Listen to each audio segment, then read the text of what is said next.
السلام علیکم ورحمۃ اللہ وبرکاتہ۔ رب اشرح لی صدری ویسر لی امری واحلل عقدۃ من لسانی یفقہوا قولی۔ رب زدنی علما، اللہم فقہنا فی الدین، اللہم توفیقی الا باللہ، اللہم انی اسألک علما نافعا ورزقا طیبا وعملا متقبلا، اللہم الہمنی رشدی واعذنی من شر نفسی۔ آمین الہی آمین۔ اللہم صلی علی محمد وعلی آل محمد کما صلیت علی ابراہیم وعلی آل ابراہیم انک حمید مجید۔ اللہم بارک علی محمد وعلی آل محمد کما بارکت علی ابراہیم وعلی آل ابراہیم انک حمید مجید۔ ہم اکثر پڑھتے آئے ہیں کہ آپ صلی اللہ علیہ وآلہ وسلم کے لیے آپ کی زندگی میں دو لوگوں نے نبی کے زمانے میں جھوٹی نبوت کا دعویٰ کیا تھا، اور قرآن نے ایسے لوگوں کو سب سے بڑا ظالم کہا ہے۔ ایسا شخص جو بہت بڑا ظالم ہے، جو جھوٹی گواہی کرے، اپنے آپ کو نبی کا دعوے دار بنائے، تو ایسے لوگوں کو قرآن میں ظالم کہا ہے، اور ظالم کے لیے بہت بڑی سزا ہے، ان کے لیے موت کی سختیاں ہیں۔ تو فرشتے جب ان کے طرف ہاتھ بڑھائیں گے، اگر آپ دیکھیں موت کے اس منظر کو، جب موت کے فرشتے جان نکالتے ہیں، اس کو مار مار کے اس کو اب کہتے ہیں کہ اپنی جان نکالو۔ ذلت کا یہ عذاب اس لیے دیا کہ یہ ناحق باتیں کرتے تھے، جھوٹ، نبوت کا جھوٹے دعوے دار، آیات کا انکار۔ اور اس کے اگینسٹ میں مومن کے لیے فرشتے جب اس کی جان نکالنے کے لیے آتے ہیں تو خوشخبری سناتے ہیں۔ مومن کے لیے روح اللہ سے ملنے کے لیے مومن کی روح تڑپتی ہے، میں جلدی اللہ سے ملاقات کروں۔ بارک اللہ فی۔ آج اس قسم کی آیتیں آئیں گی، ان کو اور اچھی طرح ایکسپلین کریں گے۔ پہلے تجوید اسٹارٹ کر رہے ہیں۔ آیت ہماری 92 سورۃ الانعام۔ اعوذ باللہ من الشیطان الرجیم، بسم اللہ الرحمن الرحیم۔ وَهَذَا کتاب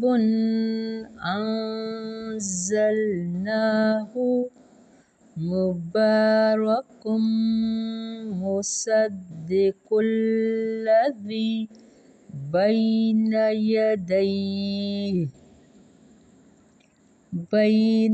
یدیہ ولتنذر القری ومن حولہا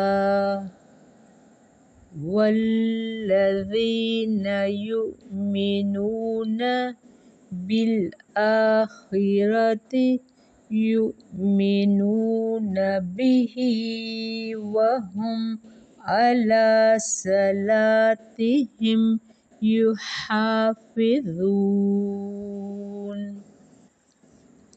ومن اظلم ممن افتری علی اللہ کذبا او قال اوحی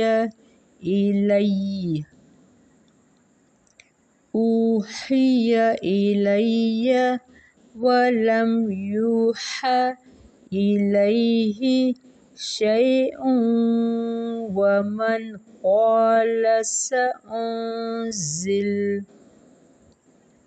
سأنزل مثل ما انزل اللہ وَلَوْ تَرَىٰ إِذِ الظَّالِمُونَ فِي غَمَرَاتِ الْمَوْتِ وَالْمَلَائِكَةُ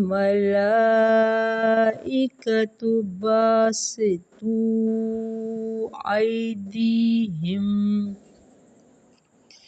أَخْرِجُوا أَنفُسَكُمْ الْيَوْمَ تُجْزَوْنَ عَذَابَ الْهُونِ بِمَا كُنتُمْ تَقُولُونَ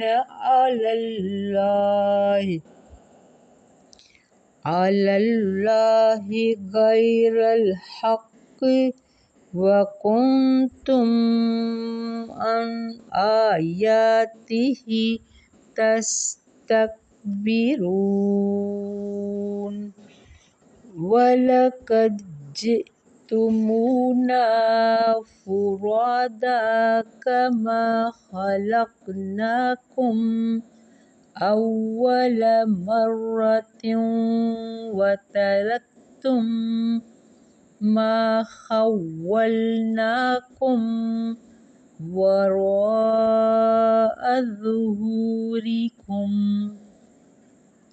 وَمَا نَرَىٰ مَعَكُمْ شُفَعَاءَكُمُ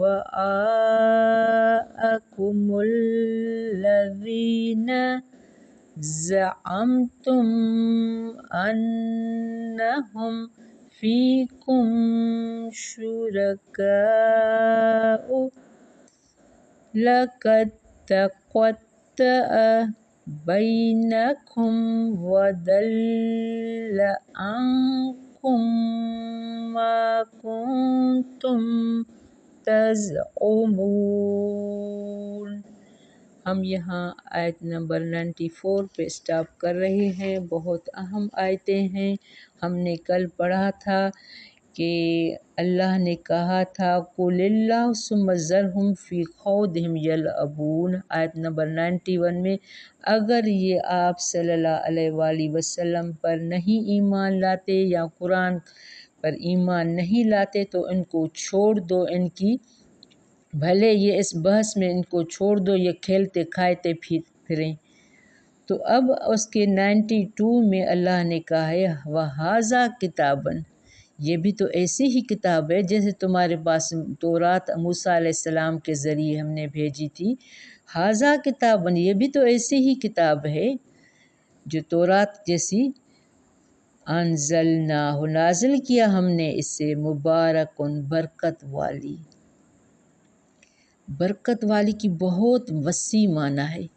جیسے ہم پڑھتے ہیں کہ صبح کے وقت میں بہت برکت ہے، یعنی آپ صبح کے وقت میں جو کام کریں گے آپ کا کام بھی ہو جائے گا، ٹائم بھی بچے گا۔ قرآن میں اللہ نے ایسی ایسی باتیں لکھی ہیں، اگر ہم اس کو فالو کریں تو ہماری زندگی آسان ہو جائے۔ جتنی مشکلاتیں ہم زندگی میں اٹھا رہے ہیں، اگر قرآن سنت پر ہم عمل کریں تو اس میں اتنی برکت ہے کہ ہمارا سارا دن سارا کام بھی ہو جائے اور بھی ٹائم بھی بچے۔ برکت کسی چیز کا بڑھنا، وسعت ملنا، جنت کا راستہ بھی اس سے ملتا ہے۔ کس سے؟ قرآن سے۔ ھذا کتاب انزلناہ مبارکن، یہ بھی اس جیسی کتاب ہے، نازل کیا ہم نے اسے برکت والی، تصدیق کرنے والی، مصدقن، تصدیق کرنے والی، الذی، اس کی جو بین یدیہ، جو اس سے پہلے ہیں۔ تو قرآن میں تورات، انجیل، زبور اور سارے نبیوں کا سب کا ذکر ہے۔ تو اللہ کہہ رہا ہے کہ اس قرآن میں ایسی برکت ہے جو اپنی بھی تو ہر چیز بتاتی ہے آنے والے لوگوں کے لیے، لیکن پچھلی قوموں، کتابوں، سب کا ذکر ہے۔ بین یدیہ، جو اس سے پہلے ہیں، وَلِتُنذِرَ، تاکہ آپ ڈرائیں، القریٰ، اہل مکہ کو۔ القریٰ، مکہ، القریٰ یعنی ساری بستیوں کی ماں ہے مکہ۔ ومن حولہا، اور جو اس سے ارد گرد ہیں، یعنی صرف مکے والوں کو ڈرانے کے لیے یہ قرآن نہیں آئی ہے، جو اس کے آس پاس ہیں، ان سارے جو بھی مسلمان بعد میں آئیں گے سب کو ڈرانے کے لیے آئی ہے یہ کتاب۔ والذین یؤمن، اور وہ جو ایمان رکھتے ہیں بالآخرت، آخرت پر، یہ ان کے لیے بھی آئی ہے جو ایمان لاتے ہیں آخرت پر، یؤمنون بہ، اور ایمان لاتے ہیں اس پر، یعنی ان لوگوں کے لیے بھی یہ کتاب آئی ہے جو آخرت پر بھی یقین کرتے ہیں اور اس قرآن پر ایمان لاتے ہیں اس پر۔ وَهُمْ عَلَىٰ صَلَاتِهِمْ يُحَافِظُونَ، اور وہ اپنی نماز کی حفاظت کرتے ہیں۔ کون؟ جو آخرت پر بھی ایمان لاتے ہیں اور اس قرآن پر بھی ایمان لاتے ہیں اور اپنی نماز کی حفاظت کرتے ہیں۔ ایک بات آپ نوٹ کریں کہ یہاں یہ نہیں آیا ہے وَأَقِیمُوا الصَّلَاةَ، جو نماز قائم کرتے ہیں، نہیں، نماز قائم کرنا الگ بات ہے، نماز کی حفاظت کرنا الگ بات ہے۔ حفاظت میں قرآن نماز کے سارے رول آ جاتے ہیں، قاعدے قانون۔ نماز کی حفاظت میں ایسے ہے جیسے ٹائم پر پڑھنا، پاکیزگی، طہارت، جگہ کا صاف ستھرا ہونا، اور ہر وہ رول جو نماز میں ہمیں اللہ نے حکم دیا ہے کہ ستر بھی ڈھکا ہوا ہو، ٹائم بھی ہو، جگہ پاک صاف ہو، وضو بھی صحیح ہو، ایسے ہوتی ہے نماز کی حفاظت۔ تو یہاں اس سارے کوالٹی بتائی گئی ہے کہ جو یہ قرآن اس لیے آئی ہے، یہ پہلے آیا اس کا برکت مبارک، یہ برکت والی ہے، تصدیق کرتی ہے اس سے پہلے اور بعد میں جو بھی ہر چیز کی تصدیق کرتی ہے، اور ان کی بھی حفاظت، اور ان کے بھی جو آخرت پر ایمان رکھتے ہیں۔ یہاں پوری اس آیت میں سارا سمجھو دین ہے۔ وَمَنْ أَظْلَمُ، اور کون بڑا ظالم ہے، مِمَّنِ افْتَرَىٰ، اس سے جو گھڑی، عَلَى اللّٰہِ کَذِبًا، اللہ پر جھوٹ، او قال اوحی، یا وہ کہے وحی کی گئی، الیہ، طرف میرے، وَلَمْ یوحَ، حالانکہ نہیں بھی وحی کی گئی طرف اس کے، شیء من قال، کوئی چیز اور جو کہے، سأنزل مثل، ضرور میں نازل کروں گا، مثل مانند اس کے۔ یہاں مراد ہے ان سے جو نبی کریم کے زمانے میں جن لوگوں نے نبوت کا جھوٹا دعویٰ کیا تھا، ایسا شخص بڑا ظالم ان کو کہا گیا ہے۔ تو شرک اور فرشتوں کو اللہ کی بیٹیاں، یہ بھی بڑا اللہ پر جھوٹ ہے، یہ بھی انہوں نے کہا تھا کہ، اور یہ اللہ کہہ رہا ہے جو یہ کہے کہ میں اس قرآن جیسی صورت لا سکتا ہوں، ومن قال، اور جو کہے، سأنزل مثل ما انزل اللہ، جو ضرور میں نازل کروں گا مانند اس کے جو نازل کیا اللہ نے، تو اللہ نے ان کے لیے کیا سزا بتائی ہے۔ وَلَوْ تَرَىٰ، آپ دیکھیں، الظالمون، جب ظالم، اب ان لوگوں کو جو اللہ پر، ومن اظلم ممن افترا، جو جھوٹی نبوت کا دعویٰ کرتے ہیں، جو، تو اللہ نے ان کو ظالم کہا ہے۔ تو اللہ اب یہاں یہ بات سمجھانا چاہتے ہیں، تو جو یہ ظالم یہ کرتے ہیں، ولو ترى، جب ان کی موت ہوگی، ولو ترى الظالمون، کاش آپ دیکھیں جب ظالم سختیوں میں ہوں گے، غمرات الموت، موت کی سختیوں میں، والملائکۃ، اور فرشتے، باسطوا ایدیہم، پھیلائے ہوئے ہوں گے اپنے ہاتھوں کو، کیوں پھیلائے ہوں گے؟ ان کی موت کے لیے۔ اگر آپ دیکھیں موت کے اس منظر کو، جب فرشتے ان کی جان نکالے ہوں گے تو مار مار کے ان کی جان نکالتے ہوں گے۔ اخرجوا انفسکم، نکالو اپنی جانیں، الیوم تجزون، آج تم بدلہ دیے جاؤ گے، عذاب الہون، عذاب رسوائی کا، بما کنتم تقولون علی اللہ، بے وجہ اس کے جو تھے تم کہتے اللہ پر، غیر الحق، ناحق، جو بات غلط تھی تم نے اس کو کہا تھا، وَكُنْتُمْ عَنْ آیَاتِهِ تَسْتَكْبِرُونَ، اور تھے تم اس کی آیات سے تکبر یعنی انکار کرتے۔ ظالم سے مراد اس کتاب الہی کا انکار کرنے والے، جھوٹے نبوت کا دعویٰ کرنے والے، غمرات سے موت کی سختیاں مراد ہیں، یعنی جان نکالنے کے لیے۔ الیوم، آج سے مراد قبض روح کا دن ہے، اور یہی عذاب کے آغاز کا وقت بھی ہے، جس کا مبدأ قبر ہے۔ اس سے ثابت ہوتا ہے کہ عذاب قبر برحق ورنہ ہاتھ پھیلانے اور جال نکالنے کے حکم دینے کے ساتھ اس بات کے کہنے کی کوئی معنی نہیں۔ آج تمہیں ذلت کا عذاب دیا جائے۔ خیال رہے کہ قبر سے مراد برزخ کی زندگی ہے، یعنی دنیا کی زندگی کے بعد اور آخرت کی زندگی سے قبل۔ یہ ایک درمیان کی زندگی ہے جس کا عرصہ انسان کی موت سے قیامت کے وقوع تک ہے۔ یہ برزخی زندگی کہلاتی ہے، چاہے اسے کسی درندے نے کھا لیا ہو، اس کی لاش سمندر کی موجوں کے نظر ہو گئی ہو، یا اسے جیسے ہندوؤں کا ہے کہ جلا کر راکھ بنا دیا جاتا ہے، یا قبر میں دفنا دیا گیا ہو۔ یہ برزخ کی زندگی ہے جس میں عذاب دینے کے پر اللہ تعالیٰ قادر ہے۔ اب لوگ یہ جیسے ہندو کہتے ہیں کہ ہم ان کی راکھ بنا کے سمندر میں ڈالتے ہیں، اب اس کا کوئی حساب نہیں ہوگا، تو اللہ نے کیا ہے، جب قیامت کا دن واقع ہوگا اور مرنے کے دن اور اس کے درمیان جو زندگی ہے برزخ کی زندگی ہے، قیامت بہرحال قائم ہوگی، سب کا حساب کتاب ہوگا۔ وَلَقَدْ جِئْتُمُونَا، البتہ تحقیق آ گئے تمہارے پاس، فُرَادَىٰ كَمَا خَلَقْنَاكُمْ، اکیلے اکیلے۔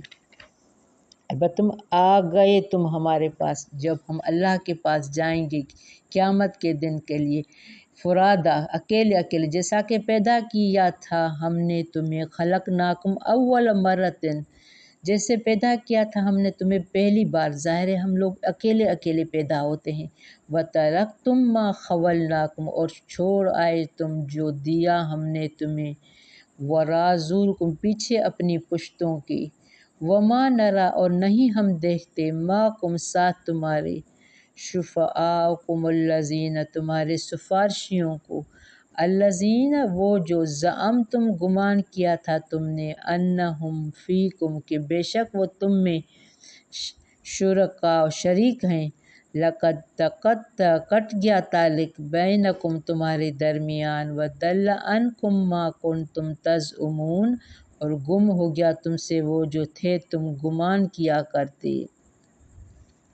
فرشتے کہتے ہیں تم ہمارے پاس اکیلے اکیلے آئے ہو، سب کو الگ الگ حساب دینا ہوگا، کوئی کسی کے ساتھ نہیں ہوگا۔ جیسا ہم نے تم کو پیدا کیا تھا پہلی بار اکیلا، ماں کے پیٹ سے نکالا، قبر کے پیٹ سے نکالا، ہم نے تم کو جو دیا تھا وہ تم چھوڑ آئے، مال دولت، صرف مال نہیں، اولاد، رشتے دار، تو یہ سب کچھ ہم چھوڑ کے اکیلے ہی اللہ کے پاس آئیں گے۔ یہاں ہمیں لگتا ہے کہ کوئی ہمیں چھڑائے گا، کوئی ہماری مشکل ہوتی ہے تو کسی کو سفارشی بناتے ہیں، تو اللہ کہتا ہے لَقَدْ تَقَطَّعَ، البتہ کہ کٹ گیا تعلق، جب تم ہمارے پاس آ گئے تو تعلق کٹ گیا دنیا سے، رشتے دار، مال دولت، سب کچھ، بینکم وضل، اور تمہارے درمیان، وضل، گم ہو گیا، عنکم، تم سے، ما کنتم، جو تم تھے تم گمان کیا کہ تم نے جو سوچا تھا کہ یہ مجھے قیامت کے دن چھڑائیں گے، سفارشی ہوں گے، تو کوئی کسی کے کام نہیں آئے گا۔ دنیا میں اگر کوئی مشکل آتی تو ہم سفارشیوں کو پکارتے ہیں، کوئی بھی انسان اپنے وقت اتنا ہی محسوس کریں کل کوئی کام کا آنے والا ہے، نہیں۔ یہاں آج کل تو ایسا ہے کہ کوئی دنیا میں ہی کام نہیں آتا، تو ہمیں اپنے اعمال کا جائزہ لینا ہے، جو بھی کچھ کرنا ہے اپنی حیاتی میں اپنے لیے خود ہی کرنا ہے، نہ کہ ہمارے ماں باپ کی کوششیں، نہ ہماری اولاد کی کوششیں کچھ کام آئے گی۔ اپنے اعمال بہتر بنانے، قرآن سنت کے مطابق۔ بارک اللہ فی، ربنا تقبل منا انک انت السمیع العلیم وتب علینا انک انت التواب الرحیم۔ السلام علیکم ورحمۃ اللہ وبرکاتہ۔